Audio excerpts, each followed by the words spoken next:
Pour le sermon aujourd'hui, en fait, j'ai utilisé ce sermon il y a quelques années pour une graduation, il n'y a pas très longtemps.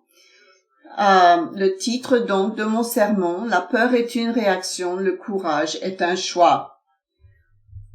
En effet, pour le monde, nous vivons à une époque de peur. La guerre se déroule en Ukraine, la Russie, la Chine peut attaquer Taïwan. Mais nous savons qu'il y a une période de trouble encore pire que celle qui s'annonce. Et nous savons aussi que la solution à cela est le royaume de Dieu, l'espoir que le monde n'a pas, la connaissance qui nous a été révélée. Avons-nous de la peur ou avons-nous du courage? En 1981, nous avions un rendez-vous au Népal avec le roi et la reine récemment couronnés. Son père, le roi Beranda, venait de mourir et nous rencontrions son fils.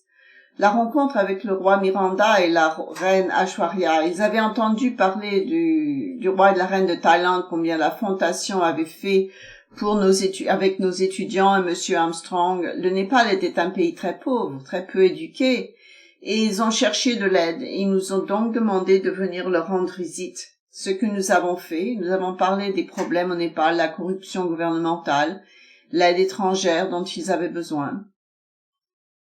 Ils voulaient notre aide. Pour nous emmener dans la ville, ils nous ont assigné Aditya Rana, un homme avec qui j'ai passé du temps au sujet des divers projets de la fondation dont j'allais m'occuper, ce qu'on faisait en Thaïlande. On a passé du temps avec lui, sa femme Serena et ses enfants, son fils aîné avait l'âge du prince héritier. Aditya Rana, lors de la première réunion, n'était pas un homme très impressionnant. Il était légèrement au-dessus de la taille moyenne pour les Népalais, environ. Il portait un pantalon en laine, une chemise, un manteau très épais. Bien sûr, il fait froid au Népal. Beaucoup de gens s'habillent de la même façon. Son comportement était fier, mais pas arrogant. Il se tenait droit et marchait vivement. Il souriait chaleureusement à tous ceux qu'il rencontrait. Tout le monde semblait le connaître. Partout où j'allais, j'ai remarqué que les gens se tenaient un peu plus droit. Certains d'entre eux le saluaient et l'appelaient général. Je ne savais pas pourquoi. Il ne portait pas d'uniforme et son âge m'a dit qu'il avait quitté l'armée il y a longtemps. Les États-Unis, pour devenir un général, cela signifie beaucoup. En Asie, si vous restez longtemps, vous devenez un général en Asie. Cela ne me disait pas grand-chose. Il était un soldat à la retraite. Michel et moi avons été impressionnés par lui. Il n'était pas un grand orateur, mais un homme calme, tranquille. Comme je l'ai dit, partout où nous allions, les voix devenaient plus silencieuses. Il le regardait. Certains d'entre eux se tenaient au garde-à-vous et le saluaient. J'ai appris que le grand-père du général Ronan était en fait un premier ministre et plutôt comme un roi au Népal. Depuis une longue lignée de Rana, ils avaient été renversés par les Britanniques environ 50 ans auparavant, et le roi et la reine de la dynastie Shah ont été restaurés. Mais c'était il y a environ un demi-siècle, et ils étaient là, il y avait de l'humilité dans cette famille. Pendant que nous parlions à leur sujet, j'ai appris pourquoi quelqu'un était aussi respecté dans le pays. Je pensais qu'il me disait c'est parce que son père ou son grand-père était roi au Népal, mais il a dit qu'il a sauvé le Népal des Chinois. C'est pour ça qu'il le respectait. Et ils ont dit cela comme si j'aurais dû le savoir. Quand j'ai demandé pourquoi, j'avais entendu l'histoire. J'ai entendu l'histoire que le roi avait entendu parler d'un avant-poste que les Chinois, ils devaient arrêter les Chinois dans la bataille. Et s'ils venaient au Népal, ils auraient été annexés par la Chine et ils deviendraient communistes et ils ne voulaient pas faire ça. C'était un moment de peur. La peur est une réaction, le courage est un choix. Il n'y a pas eu de déclaration de guerre, donc c'était une attaque surprise. Et il y avait peu de temps pour déplacer une armée jusqu'à 16 000 pieds, jusqu'au col de Katmandou qui commence à environ 5 000 pieds. Il n'y avait pas de route, l'armée chinoise était en route. Le col était environ 30 000, 60 kilomètres, et environ 4 kilomètres plus haut que l'endroit où ils étaient à Katmandou. Ils devraient y aller à pied sans hésitation. Rana s'est posté volontaire en choisissant le courage plutôt que la peur. Il a rassemblé environ 25 à 30 hommes qu'ils ont chargés de vivres qu'ils pouvaient mettre dans leur sac et remplir la liste avec des munitions. Et ils sont pris pour défendre leur pays contre 2000 soldats chinois. Il n'y avait pas de temps, et cela semblait une tâche impossible. Je suis sûr qu'il y avait une certaine peur, mais la peur est une réaction, et le courage est un choix. Avec des fusils et leur nourriture, ils ont voyagé toute la journée et toute la nuit, et ils sont arrivés à la passe montagneuse juste avant le soir. Les soldats chinois, ils savaient que l'armée chinoise était supérieure avec un combat. Ils ont grimpé encore 500 pieds au-dessus du col. Ils ont retenu avec leurs fusils qu'ils tenaient pendant près d'une semaine dans le froid glacial et la pluie un petit groupe de Gurkha retenant toute l'armée chinoise. Les Chinois ont finalement abandonné. Ils ont guidé le général où la peur est une réaction, le courage est un choix. Autrement, ils ont tenu à point l'armée pour les empêcher de passer à travers la passe montagneuse, et ils ont réussi. Dans Deutéronome, Dieu parle à Moïse. Deutéronome 13, verset 1. Deutéronome 13, verset 1. J'ai manqué la référence. Dit-il, tu choisiras des hommes de courage. Et au verset 18, vois le pays tel qu'il est, les gens qui y habitent pour voir s'ils sont forts ou faibles, peu ou beaucoup.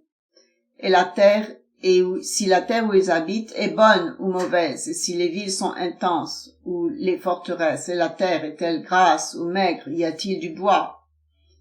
Et sois de bon courage et apportez le fruit, des prémices.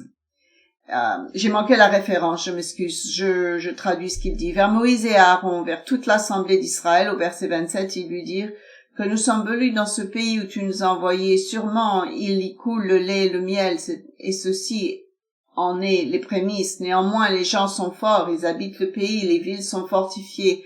Nous avons vu les enfants d'Anak, les Amalécites, les Hittites, les Jébusites, les Amoréens et les Cananéens sur le bord de la mer. Mais Caleb, au verset 30, se leva et dit, montons tout de suite et prenons-le, car nous sommes capables de le vaincre.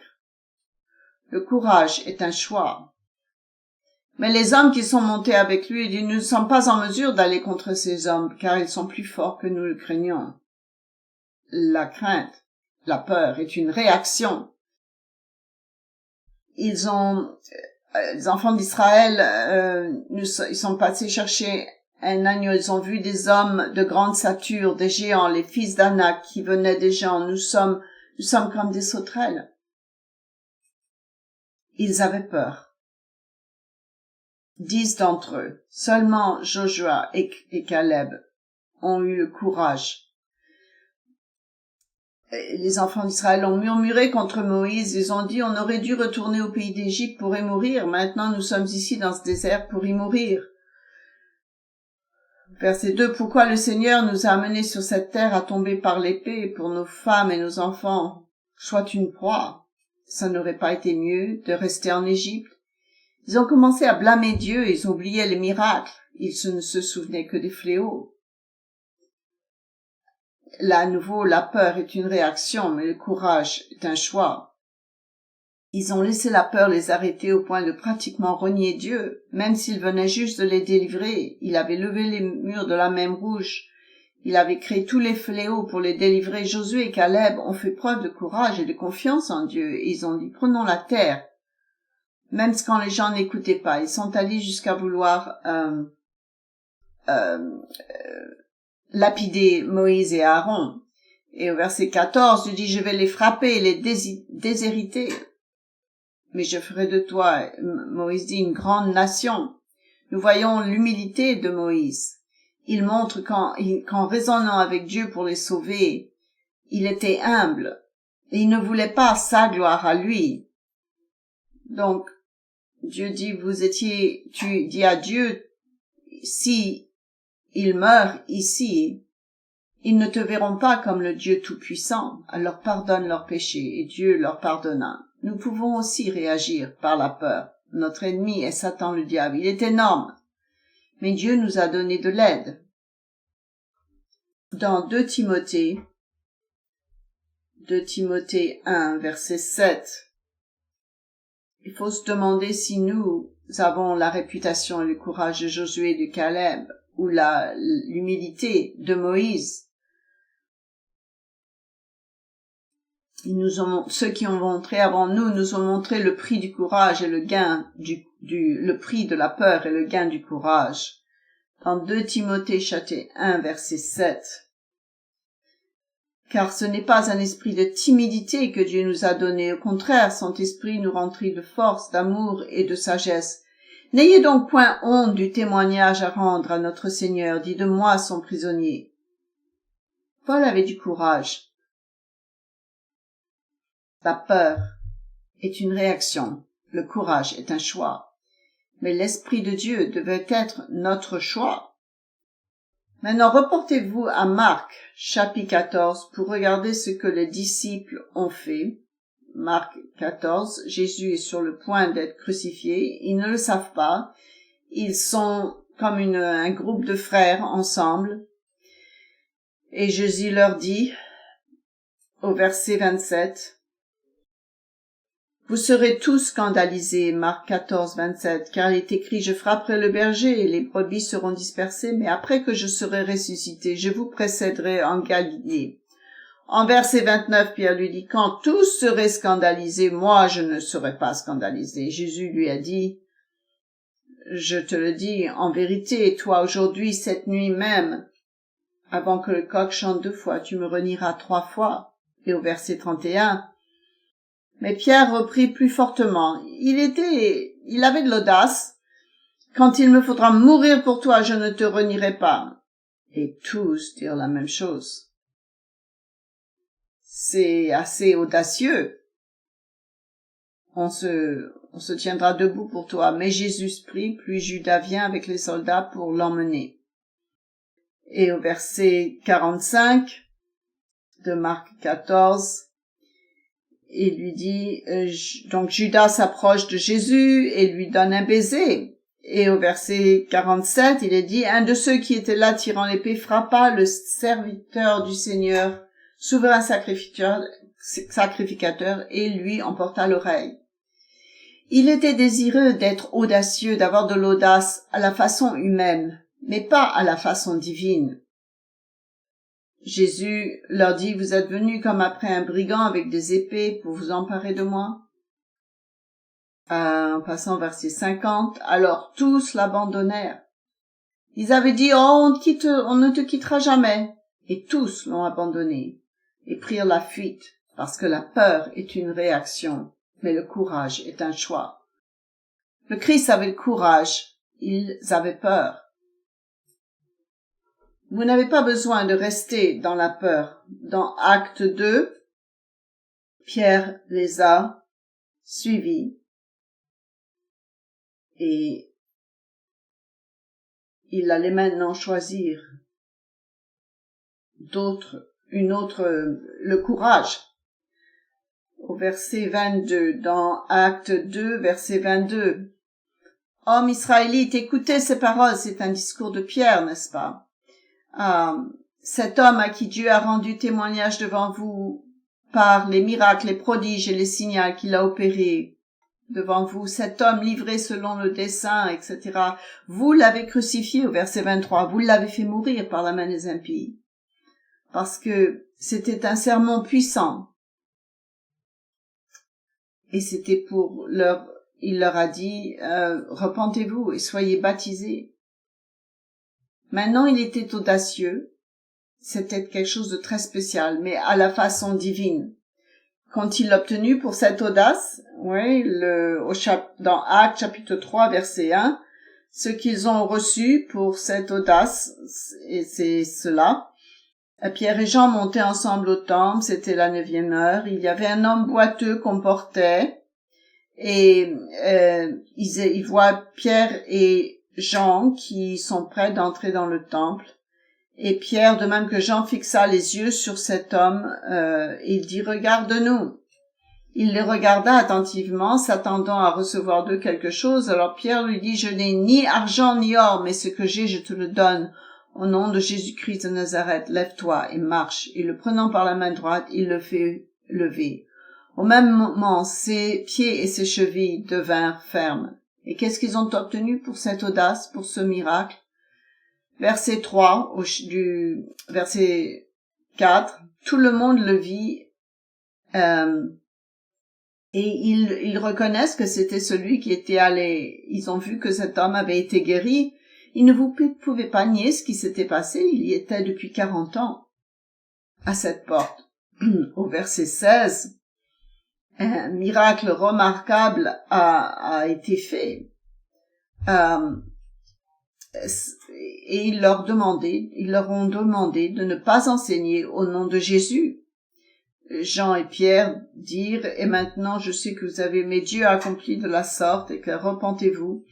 Et il leur demande de ne pas parler. Et Pierre répond en disant qu'ils continueront à prêcher le nom de Jésus parce que ils ont arrêté de les menacer, les laissèrent partir parce qu'il faut obéir à Dieu plus qu'aux hommes. Dieu les a appelés à être audacieux pour lui. Dieu vous a appelé à être audacieux pour lui. Jean 6, 44 dit que personne ne peut venir au Père si ce n'est au Fils, si ce n'est le Père qui l'a appelé. Ma dernière visite au général Rana était en 1986, peu de temps avant la mort de Monsieur Armstrong, pour finaliser le projet, pour présenter ce qui se passait avec le nouveau pasteur général. C'était une période intéressante, n'est-ce pas? Alors que nous étions assis là, à l'aéroport sur le point de partir, il m'a dit quelque chose que je n'oublierai jamais. Il a dit, nous avons fait une grosse erreur. Nous aurions dû perdre contre les Britanniques. Vous voyez, au Népal, c'était le seul pays indépendant de la région qui, en fait, a réussi à battre les Britanniques alors qu'ils se construisaient leur empire dans leur expansion coloniale. Pourquoi dois-je vous raconter cette histoire aujourd'hui? Parce que nous sommes un peuple très similaire aux Gurkhas du Népal. Nous obtenons de nouveaux membres dans l'Église et nos jeunes, ils doivent savoir être audacieux comme les Gurkhas, audacieux comme les apôtres. Après la résurrection, comme l'Église de Dieu a mis sur pied un groupe de gens qui doit ressembler à des Gurkhas, laissez-moi vous expliquer. J'ai toujours pensé que les Gurkhas n'étaient qu'une tribu, mais en fait c'était différent, c'était un groupe de gens. Et les Britanniques, dans leur poursuite coloniale, ont appris à leurs dépens il y a 200 ans à quel point ils étaient durs dans la guerre contre les Gurkhas de 1814 à 1816. Dans le pays du Népal, ils s'attendaient à un risque très rapide. Ils venaient de conquérir l'Inde. Cela devrait être une guerre facile. Et pourtant, ils ont subi de lourdes pertes. Finalement, ils ont signé un traité de paix assez hâtif avec les Gurkhas. Ils ont alors proposé de payer les Gurkhas pour les rejoindre. Vous avez tué trop d'entre nous, mais rejoignez-nous. Un soldat britannique du régiment a écrit dans ses mémoires « Je n'ai jamais vu plus de constance et de bravoure de toute ma vie. Ils ne craignaient pas la mort, ils semblaient n'avoir aucune peur, bien que leurs camarades s'effondraient autour d'eux. » Les Gurkhas se sont ensuite battus pour les Britanniques pendant les 150 prochaines années dans 2 guerres mondiales et des dizaines de pays. La bravoure et la cohésion des Gurkhas est légendaire, mais pas sans cause. Phil Marsh ou Sam Manica ont dit un jour à propos des Gurkhas, « Si un homme dit qu'il n'a pas peur de mourir, soit il ment ou c'est un Gurkha. » Lors de la campagne infructueuse de Gallipoli en 1915, les Gurkhas de la Première Guerre mondiale ont été parmi les premiers à arriver et les derniers à partir. Les Gurkhas ont mené l'assaut lors de la première opération majeure pour prendre le point culminant turc connu sous le nom de le bluff de Gurkha. Ils étaient les seules troupes de toute la campagne à atteindre et à tenir la crête et à regarder de haut le détroit qui était l'objectif de l'attaque. Les Britanniques n'ont pas réussi, les Canadiens n'ont pas risqué, les Australiens n'ont pas pu le faire. Seulement les Gurkhas. L'une des batailles les plus célèbres de la bataille du 8e Gurkha qui a servi avec Laurence d'Arabie était écrit par le commandant britannique, le général Sir James Wilcock. Ils se sont battus jusqu'au dernier homme pendant la bataille de Loos, du juin à décembre 1915, se jetant à maintes reprises contre le chemin de défense allemande. Ils sont morts jusqu'aux derniers hommes.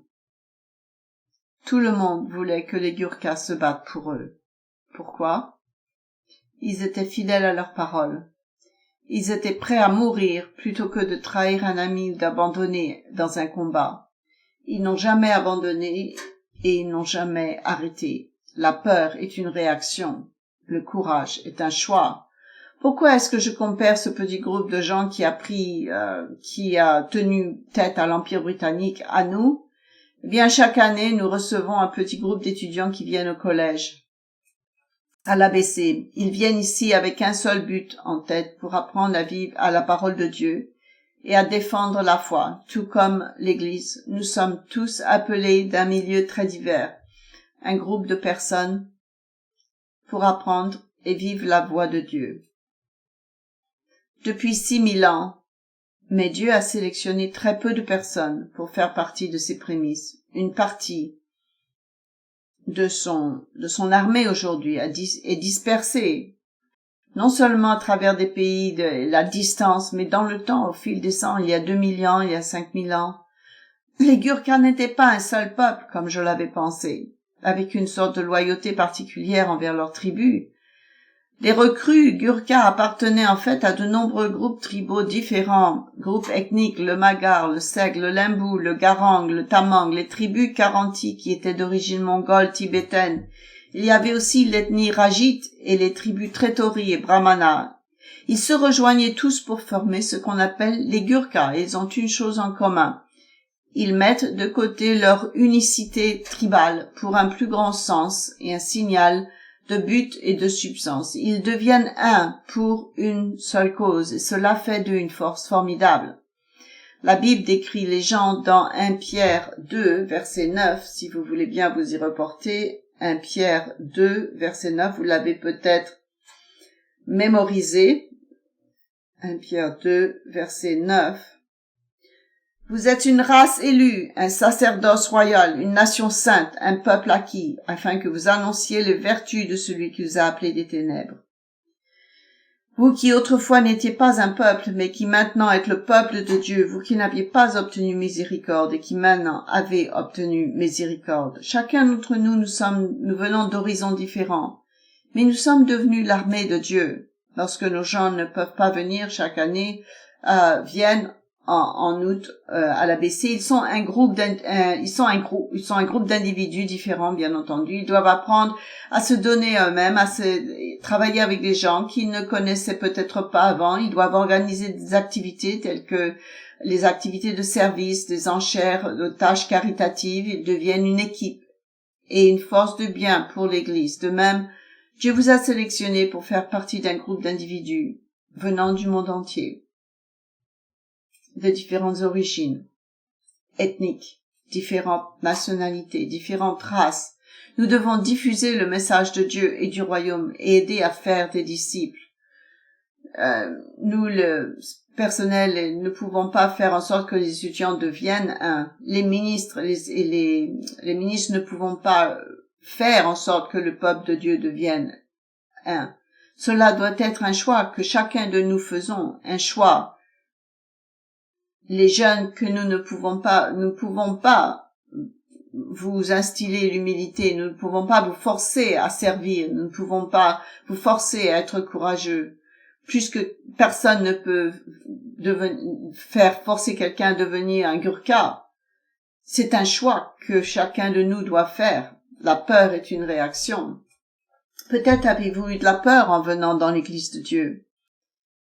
C'est la vérité. Vous avez laissé l'Esprit de Dieu vous guider. Vous avez dû avoir le courage d'abandonner vos propres désirs. Certains d'entre vous ont peut-être été reniés par leur propre famille. Ma femme l'a été pendant un certain temps.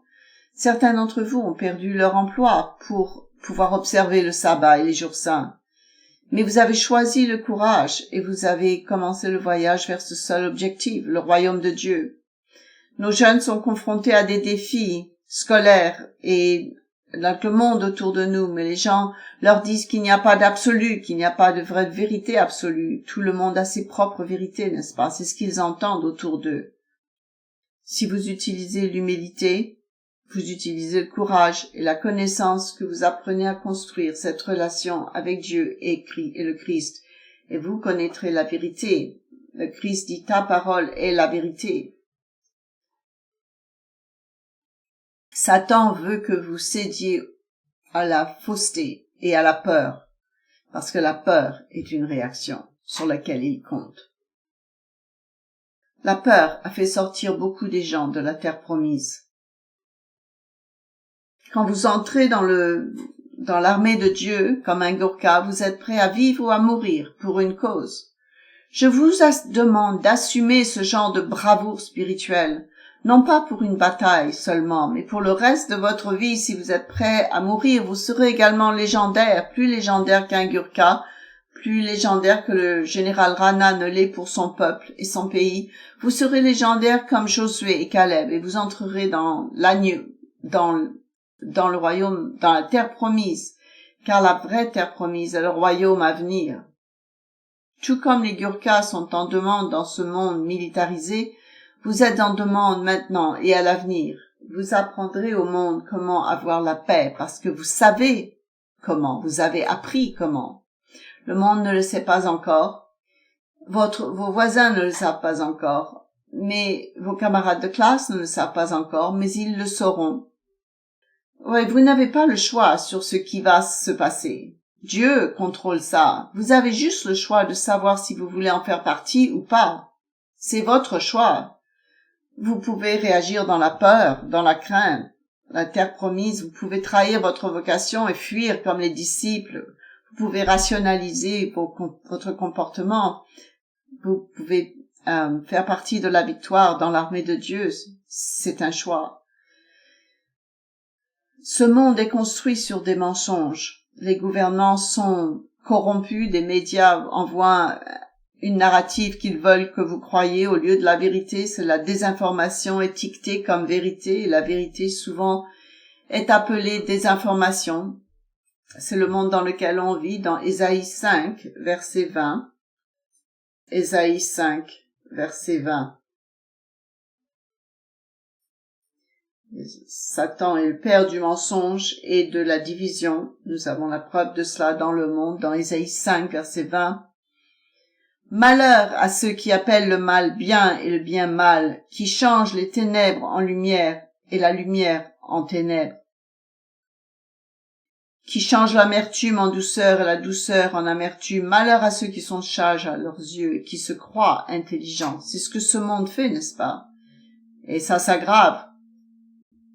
Dans ce monde, la vérité est manipulée. La vraie vérité n'est pas pertinente pour le monde, mais elle l'est pour vous. Nous ne sommes pas comme le monde. Nous devons traiter en vérité. La vérité, c'est Dieu qui nous la révèle. Dans le monde futur, dans Zacharie 8, 23, il est dit toutes les langues des nations, elles s'empareront d'un juif en disant, nous irons avec toi, car nous avons entendu dire que Dieu est avec toi. Tu es destiné, sous le Christ, à enseigner le reste du monde. Les Gurkhas sont devenus légendaires à travers la guerre. Vous mettrez votre marque en étant humble et en parlant de la paix. Plus de 3000 médailles ont été données au régiment des Gurkhas par les rois et les reines anglaises, britanniques. Dans Hébreux 11, nous avons les chapitres de la foi avec les récipients de la médaille d'or de Dieu. Certains ont été sauvés, certains sont morts, ils ont vécu des moments difficiles. La liste est petite par rapport à la population du monde. mais vous avez été appelés à figurer sur cette liste. Elle n'est pas complète. Il y a encore d'autres noms à ajouter, tous ceux que Dieu appelle. Dans 1 Pierre 5, Dieu vous donnera une couronne. 2 Pierre, 1 Pierre 5, verset 4.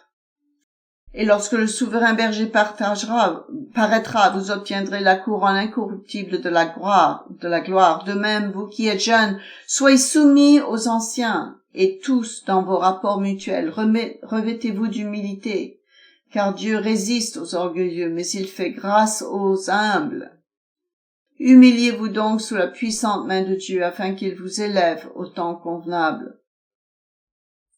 Déchargez-vous sur lui de tous vos soucis, car lui-même prend soin de vous. Soyez sobres, soyez vigilants, car votre adversaire le diable rôde comme un lion rugissant, cherchant qui il dévorera.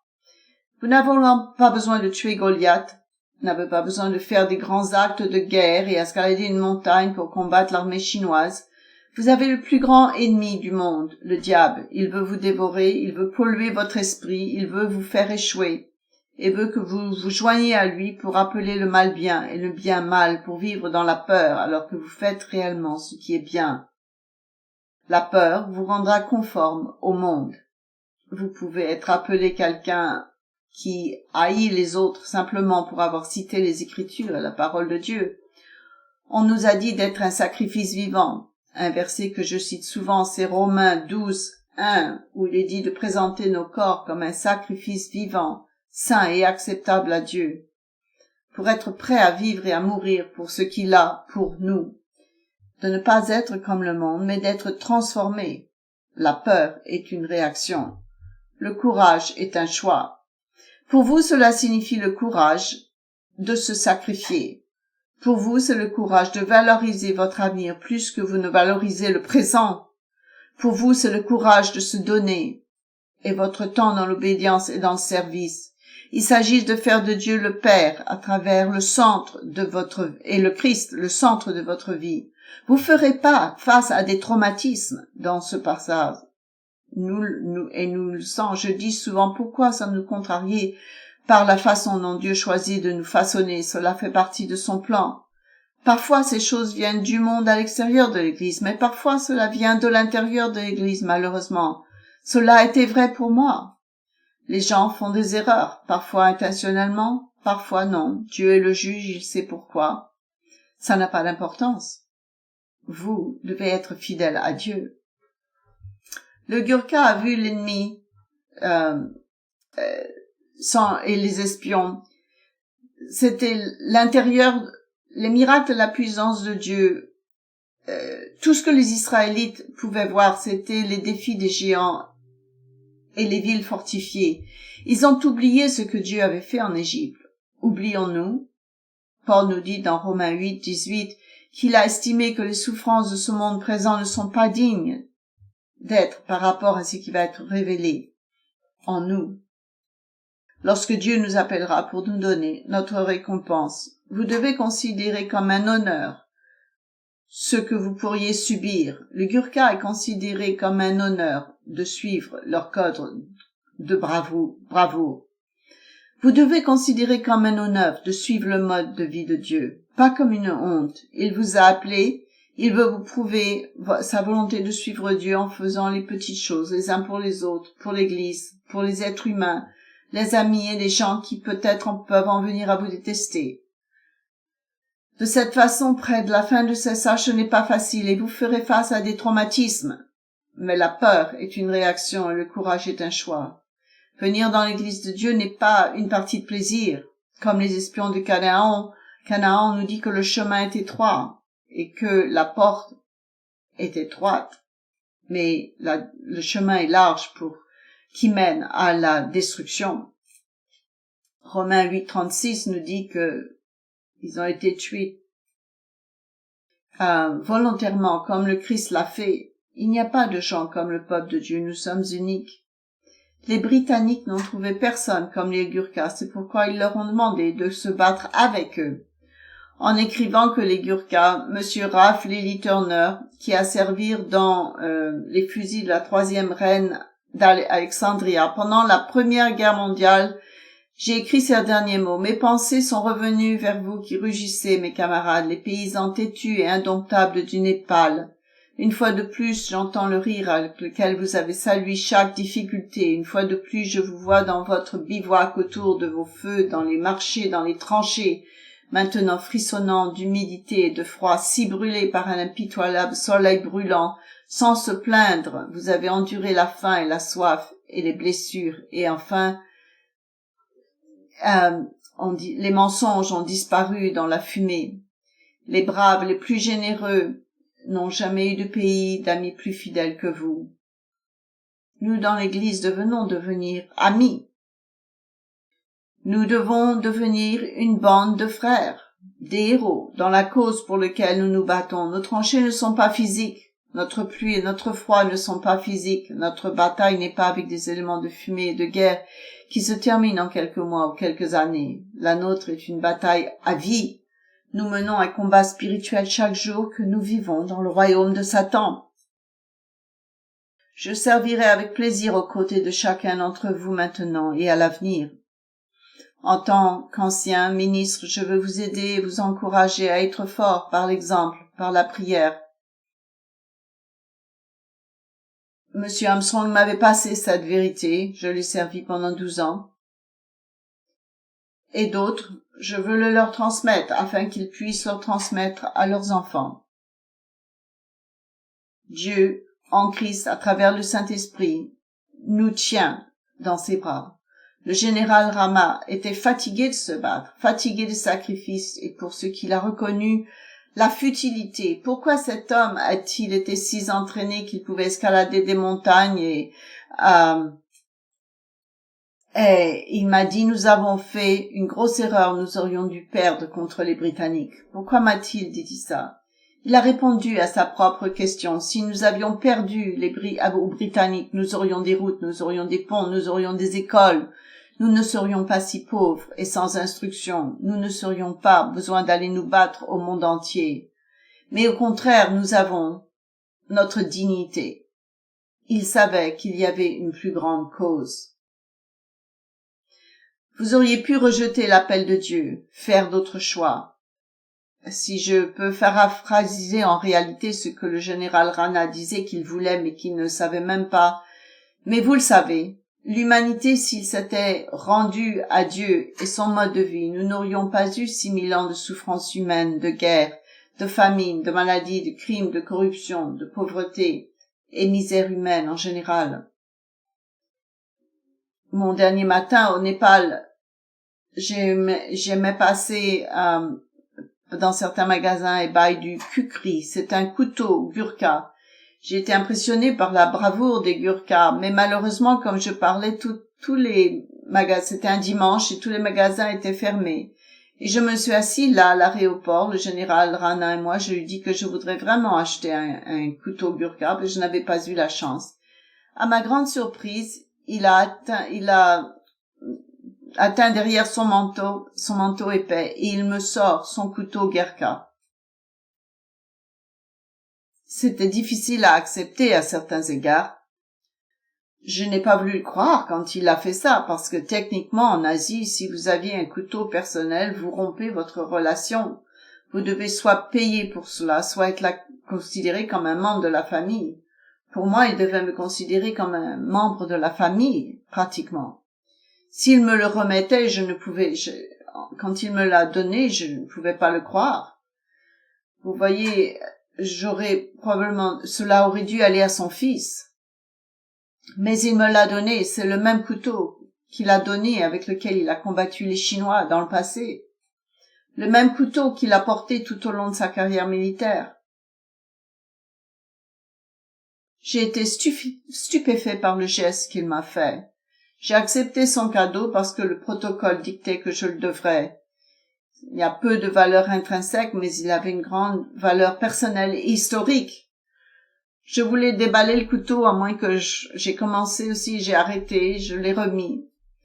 Parce que je savais que vous n'ouvrez pas un couteau Gurkha, à moins que vous n'ayez l'intention de prélever du sang. Je n'avais pas envie de tuer personne. Je n'avais pas envie de me suicider.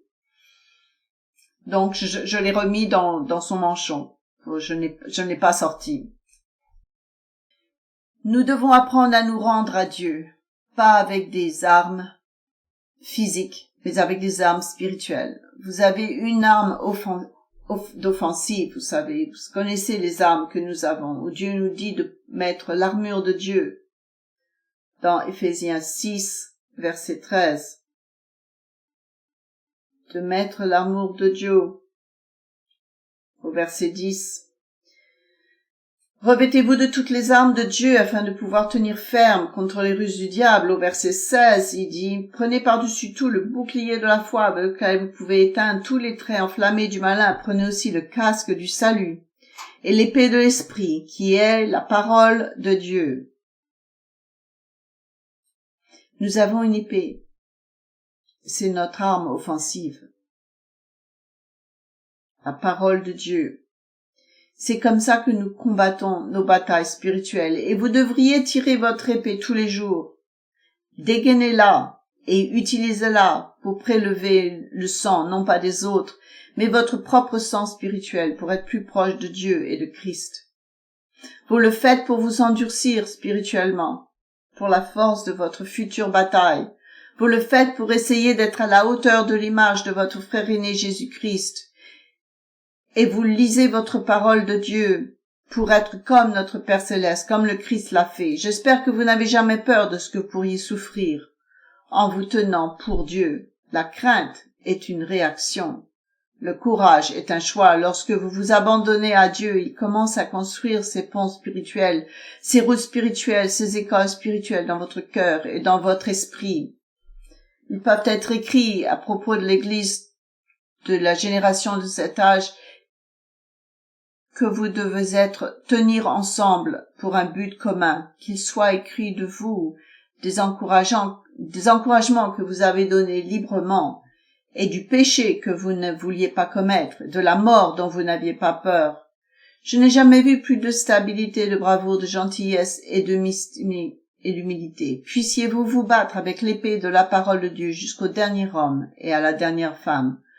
Je vous vois tous comme de futurs rois et reines dans le royaume de Dieu.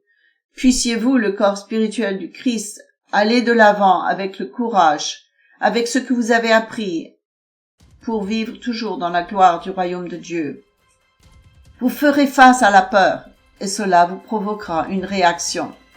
Mais que le courage soit toujours votre choix.